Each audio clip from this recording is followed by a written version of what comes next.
പഠിക്കാം. നമുക്ക് കെമിസ്ട്രിയിലെ വാതക നിയമങ്ങൾ നോക്കാം കേട്ടോ. ഏതൊക്കെയാണ് വാതക നിയമങ്ങൾ? ചാൾസ് നിയമം, അവഗാഡ്രോ നിയമം, ഗേ-ലൂസാക്ക് നിയമം. ഓക്കെ, അപ്പൊ ഇവിടെ വാതകം എന്ന് പറയുമ്പോഴത്തേക്കും എത്രാമത്തെ അവസ്ഥയാണ് വാതകം? ദ്രവ്യത്തിന്റെ മൂന്നാമത്തെ അവസ്ഥയാണ് എന്ത്? വാതകം എന്ന് പറയുന്നത്. ഇനി ഓരോ വാതക തന്മാത്രകളും എന്താണ്? വാതകത്തിലും അതിസൂക്ഷ്മമായ അനേകം എന്തുണ്ട്? തന്മാത്രകളുണ്ട്. ഓരോ വാതകത്തിലും എന്തുണ്ട്? അതിസൂക്ഷ്മങ്ങളായ അനേകം തന്മാത്രകളുണ്ട്. ഈ വാതക തന്മാത്രകൾ തമ്മിലുള്ള അകലം എങ്ങനെയാണ്? വളരെ കൂടുതലാണ്. അപ്പൊ വാതക തന്മാത്ര തമ്മിലുള്ള അകലം വളരെ കൂടുതലായതുകൊണ്ട് തന്നെ ആകർഷണ ബലം എന്താണ്? കുറവാണല്ലേ? ഒരുപാട് അകലെ നിൽക്കുന്നവർക്ക് തമ്മിൽ ആകർഷിക്കാൻ പറ്റുമോ? ഇല്ല. അപ്പൊ വാതക തന്മാത്രകൾക്ക് എന്താണ്? അകലം കൂടുതലായതുകൊണ്ട് തന്നെ എന്താണ്? ആകർഷണ ബലം വളരെ കുറവാണ്. ഇനി നമ്മൾ പറഞ്ഞു വാതക തന്മാത്രകൾ എങ്ങനെയായിരിക്കും ഇരിക്കുന്നത്? ക്രമരഹിതമായിട്ടായിരിക്കും കാണപ്പെടുന്നത് അല്ലേ? അത് എവിടെയെങ്കിലും അടുക്കി വെച്ചിരിക്കുന്നതായിട്ട് തോന്നുമോ? ഇല്ല. അതെങ്ങനെയാണ്? അത് ക്രമരഹിതമായിട്ടാണ്. അത് എന്ത് ചെയ്യുന്നുണ്ട്? എല്ലാ ദിശകളിലോട്ടും എന്ത് ചെയ്യുന്നുണ്ട്? സഞ്ചരിക്കുന്നുണ്ട്. അതുകൊണ്ട് തന്നെ വാതക തന്മാത്രകൾ ക്രമരഹിതമായാണ് സഞ്ചരിക്കുന്നത്.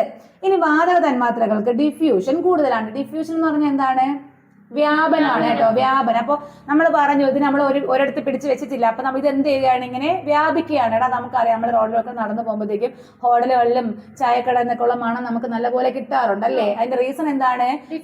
ഡിഫ്യൂഷൻ. ഈ വാതക തന്മാത്ര എന്താണ്? ഇങ്ങനെ ക്രമരഹിതമായി ഇങ്ങനെ അത് വ്യാപിച്ച് നടക്കുകയാണ്. അതുകൊണ്ടാണ് നമുക്ക് എന്ത് ചെയ്യുന്നത്? ഈ ഒരു സ്മെല്ല് നമുക്ക് പെട്ടെന്ന് കിട്ടുന്നത്. അപ്പൊ വാതക തന്മാത്രകൾക്ക് എന്താണ്? ഡിഫ്യൂഷൻ വളരെ കൂടുതലാണ്. അതുപോലെ ടേമാണ് എൻഡോൽപ്പി. കേട്ടിട്ടുണ്ടോ നിങ്ങൾ ഇത് എവിടെയെങ്കിലും?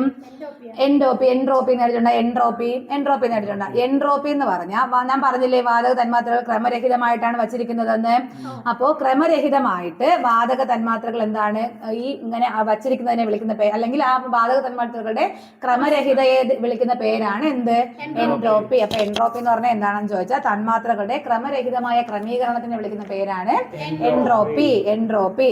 എടാ അങ്ങനെയാണെങ്കിൽ ദ്രാവകത്തിനാണോ അല്ലെങ്കിൽ ഖരത്തിനാണോ വാതകത്തിനാണോ എൻട്രോപ്പി കൂടുതലും ചോദിച്ചാൽ ഏതിനാണ്? വാതകത്തിന്. കഴിഞ്ഞ നമ്മുടെ WCPO പരീക്ഷയ്ക്ക് ചോദിച്ചിട്ടുണ്ട്. ഖരതന്മാത്രയ്ക്കാണോ, അത് ഖരം അല്ലെങ്കിൽ ദ്രാവകം കേട്ടോ, ഏതിനോ ഒന്നിന് വാതകത്തേക്കാൾ എൻട്രോപ്പി കൂടുതലാണ്. അപ്പൊ തെറ്റാണോ ശരിയാണോ? തെറ്റാണ്. എൻട്രോപ്പി കൂടുതൽ ആർക്കാണ്? വാതകത്തിനാണ് എൻട്രോപ്പി കൂടുതൽ. ഡിഫ്യൂഷൻ കൂടുതൽ ആർക്കാണ്? വാതകത്തിനാണ് കൂടുതൽ. ഇനി മർദ്ദത്തിന്റെ കാര്യം പറയുകയാണെങ്കിൽ നമുക്കറിയാം, നമ്മൾ ഒരു വാതകത്തിനടുത്ത് ഒരു പാത്രത്തിനകത്ത് ഇങ്ങനെ അടച്ചു വെക്കുന്ന സമയത്ത് നമ്മൾ പറഞ്ഞു വാതക തന്മാത്ര ക്രമരഹിതമായിട്ട് എല്ലാ ദിശയിലോട്ട് സഞ്ചരിക്കുമെന്ന് പറഞ്ഞു. അപ്പോൾ ഒരു പാത്രത്തിനകത്താണ് ഇതിരിക്കുന്നതെങ്കിൽ ഇത് അങ്ങോട്ടും ഇങ്ങോട്ടും സഞ്ചരിച്ച് പരസ്പരം എന്ത് ചെയ്യും? കൂട്ടിയിടിക്കും. ഇതിങ്ങനെ പരസ്പരം കൂട്ടിയിടിച്ചിട്ട് ആ പാത്രത്തിന്റെ ദിശകളിലോട്ട് ആ പാത്രത്തിന്റെ വക്കിലോട്ട് എന്ത് ചെയ്യും? ചെന്നിങ്ങനെ ഇടിക്കും. ഇടിക്കുമ്പോൾ ഉണ്ടാകുന്ന ആ ഒരു ഇതിനെ വിളിക്കുന്ന പേരാണ് ഊർജം അല്ലെങ്കിൽ മർദ്ദം. എന്താണ്? മർദ്ദം. ഇങ്ങനെ ഇടിക്കുന്നതിനെ വിളിക്കുന്ന പേരാണ് എന്ത്?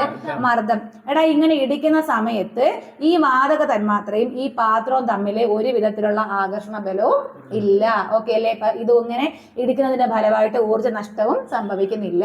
അപ്പൊ ഒരു പാത്രത്തിനകത്ത് നമ്മൾ അല്ലെങ്കിൽ എന്തിനകത്തെങ്കിലും ഒരു വാതക തന്മാത്ര ഉണ്ടെങ്കിൽ ആ വാതക തന്മാത്രകൾ അതിനകത്ത് പരസ്പരം എന്ത് ചെയ്യുന്നുണ്ട്? ക്രമരഹിതമായിട്ട് സഞ്ചരിക്കുന്നതുകൊണ്ട് തന്നെ പരസ്പരം കൂട്ടിമുട്ടിട്ട് എന്ത് ചെയ്ത് പാത്രത്തിന്റെ സൈഡിൽ പോയി ഇങ്ങനെ ഇടിക്കും. അതിനെ വിളിക്കുന്ന പേരാണ് മർദ്ദം. ഇങ്ങനെ ചെന്ന് ഇടിക്കുമ്പോഴത്തേക്കും ഈ വാതക തന്മാത്രയും ആ പാത്രവും തമ്മിൽ എന്തില്ല? ഒരു തരത്തിലുള്ള ആകർഷണ ബലങ്ങളും ഇല്ല. ഇങ്ങനെ ചെന്ന് ഇടിക്കുന്നതിന്റെ ഫലമായിട്ട് എന്ത് സംഭവിക്കുന്നില്ല? ഊർജ്ജ നഷ്ടവും സംഭവിക്കുന്നില്ല. ഇതൊക്കെ നമുക്ക് ബേസ് ആയിട്ട് അറിഞ്ഞിരിക്കേണ്ട കാര്യങ്ങളാണ്. നമ്മൾ പറഞ്ഞു വാതകത്തിന് എൻട്രോപ്പി എന്താണ്? അവസ്ഥയാണ് എൻട്രോപ്പി. ഇനി എൻട്രോപ്പി എങ്ങനെയാണ്? വളരെ കൂടുതലാണ്. അതുപോലെ ഡിഫ്യൂഷൻ എങ്ങനെയാണ്?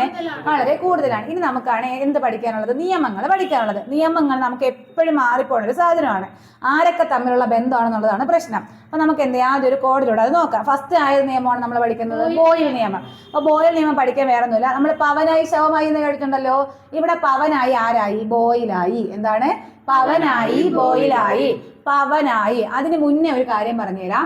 ഈ വാതക നിയമങ്ങൾ ആരൊക്കെയാണ് നമ്മൾ പറയാൻ പോകുന്നത് നോക്കണം. എന്നിട്ട് നമുക്ക് അതിലോട്ട് വരാം. ആരെയൊക്കെ കുറിച്ചാണ് നമ്മൾ വാതക നിയമത്തിനകത്ത് പറയുന്നത്? ഒന്നാരാണ്? മർദ്ദം എന്ന് പറയുമ്പോൾ ആരാണ്? P. ഒരാൾ ആരാണ്? മർദ്ദത്തിന് ഏതക്ഷരം കൊണ്ട് സൂചിപ്പിക്കുന്നു? P. Pressure P. അടുത്ത രണ്ടാമത്താണ് താപനില അല്ലെങ്കിൽ ടെമ്പറേച്ചർ. ഏതക്ഷരം? T. താപനില അല്ലെങ്കിൽ ടെമ്പറേച്ചർ T. മൂന്നാമത്തത് വ്യാപ്തം അല്ലെങ്കിൽ വോളിയം V. പിന്നെ തന്മാത്രകളുടെ എണ്ണം. അത് എണ്ണം നമ്മൾ എപ്പോഴും എന്തുകൊണ്ട് സൂചിപ്പിക്കും? N കൊണ്ട് സൂചിപ്പിക്കും. അപ്പൊ വാതക നിയമങ്ങൾ ആരൊക്കെ തമ്മിലുള്ള റിലേഷനാണ് കാണിക്കണമെന്ന് ചോദിച്ചാൽ ഒന്ന് ആരാണ്? മർദ്ദം അല്ലെങ്കിൽ പ്രഷർ P. രണ്ടാമത്തെ താപനില അല്ലെങ്കിൽ ടെമ്പറേച്ചർ T. മൂന്നാമത്തെ വ്യാപ്തം അല്ലെങ്കിൽ വോളിയം V. നാലാമത്തത് എന്താണ്? തന്മാത്രകളുടെ എണ്ണം N. ഇത് നമ്മൾ ആദ്യം പറയാൻ പോകുന്നത് ബോയിൽ. നമുക്ക് ഓരോന്നിന്റെ ആദ്യം നമുക്ക് കോഡ് പറഞ്ഞിട്ട് അതിലോട്ട് പോവാം. ഫസ്റ്റ് ബോയിൽ നിയമം.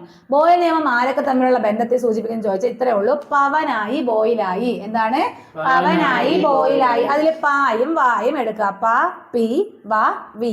അപ്പൊ പവനായി ബോയിലായി. അപ്പൊ ബോയിൽ നിയമം ആരൊക്കെ തമ്മിലുള്ളതാണ്? പിയും വിയും. പി എന്ന് പറഞ്ഞ പ്രഷറും വി എന്ന് പറഞ്ഞ വ്യാപ്തം അല്ലെങ്കിൽ വോളിയം. അപ്പോ പ്രഷറും വോളിയവും തമ്മിലുള്ള ബന്ധമാണ് ആര് സൂചിപ്പിക്കുന്നത്?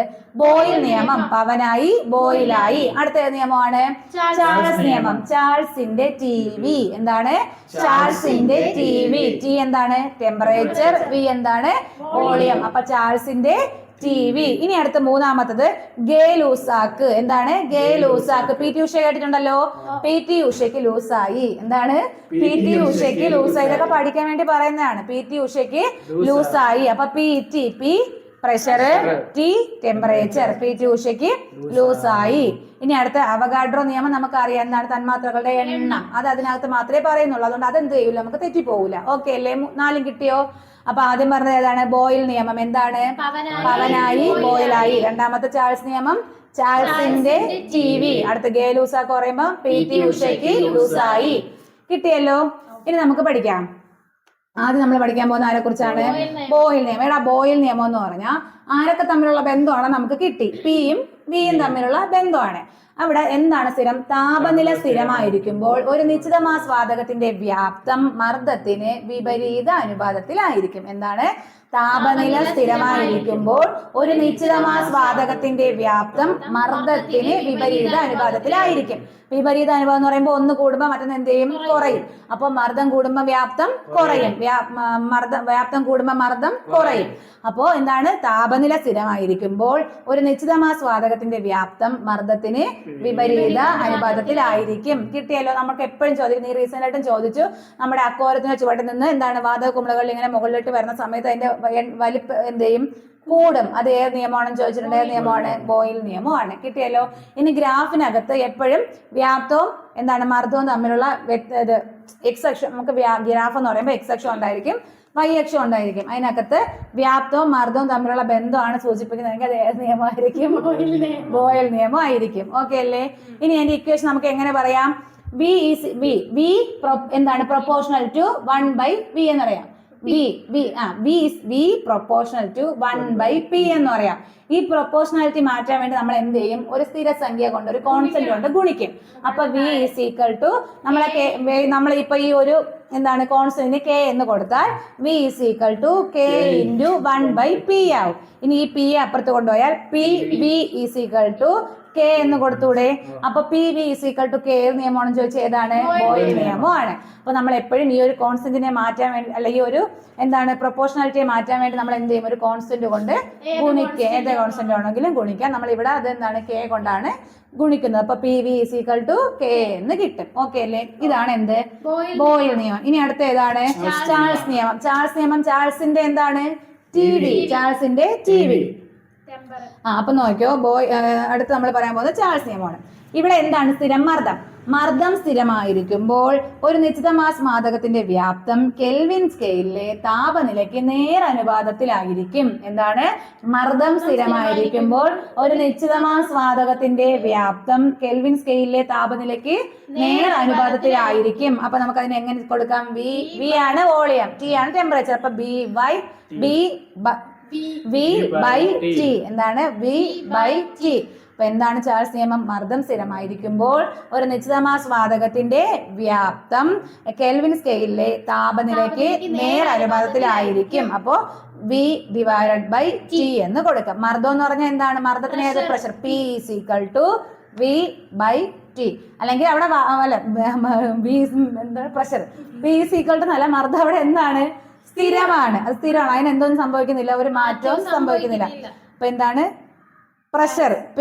അപ്പൊ P അവിടെ സ്ഥിരമായിരിക്കും. V/T ആയിരിക്കും. അതാണ് എന്തെന്ന് പറയുന്നത്? ചാൾസ് നിയമം. ഓക്കെ അല്ലേ? നമ്മൾ അതിന് കേൾക്കുന്ന ഒരു ഇക്വേഷൻ ഉണ്ട്. എന്താണ്?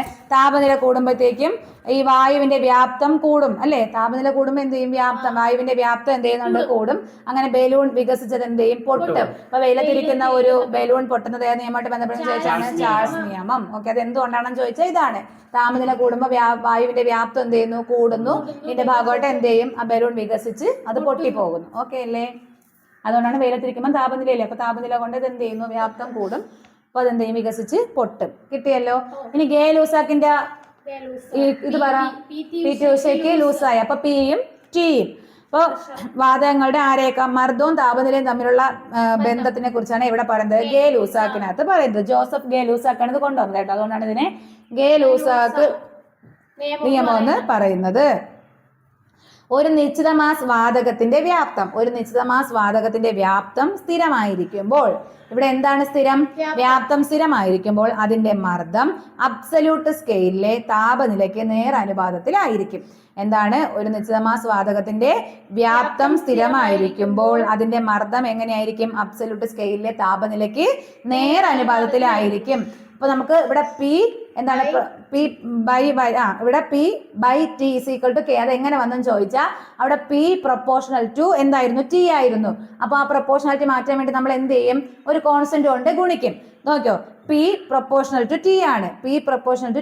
ഈ പ്രൊപ്പോർഷണാലിറ്റി മാറ്റാൻ വേണ്ടി നമ്മൾ എന്ത് ചെയ്തു? അതിനെ കെ കൊണ്ട് ഗുണിക്കുന്നു. അപ്പൊ നമുക്ക് എന്ത് ചെയ്യും? P is equal to 1/t എന്ന് ഇവിടെ വരും. അപ്പൊ നമുക്ക്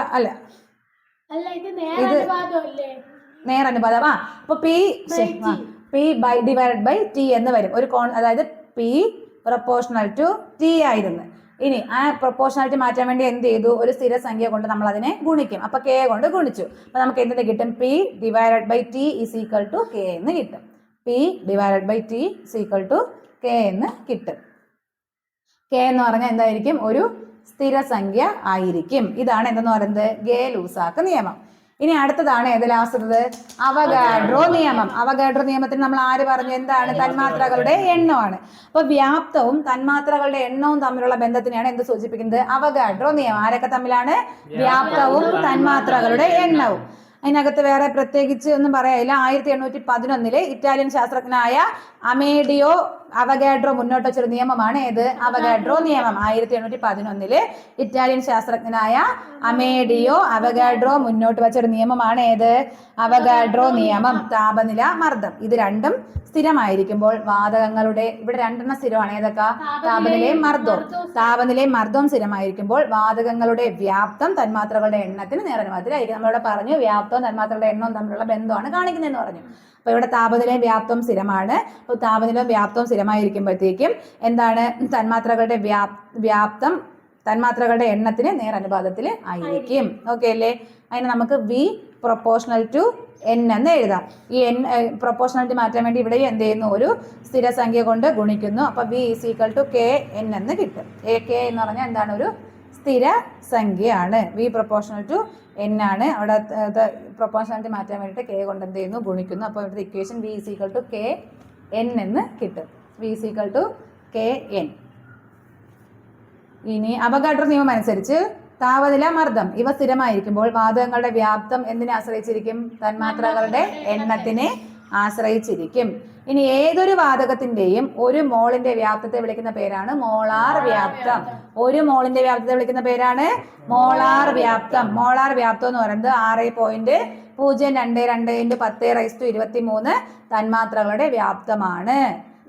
ഒരു മോളാർ വ്യാപ്തം എന്ന് പറയുമ്പോൾ 6.022 × 10⁻23 തന്മാത്രകളുടെ വ്യാപ്തമാണ് ഒരു മോളാർ വ്യാപ്തം എന്ന് പറയുന്നത്. ഓക്കെ അല്ലേ?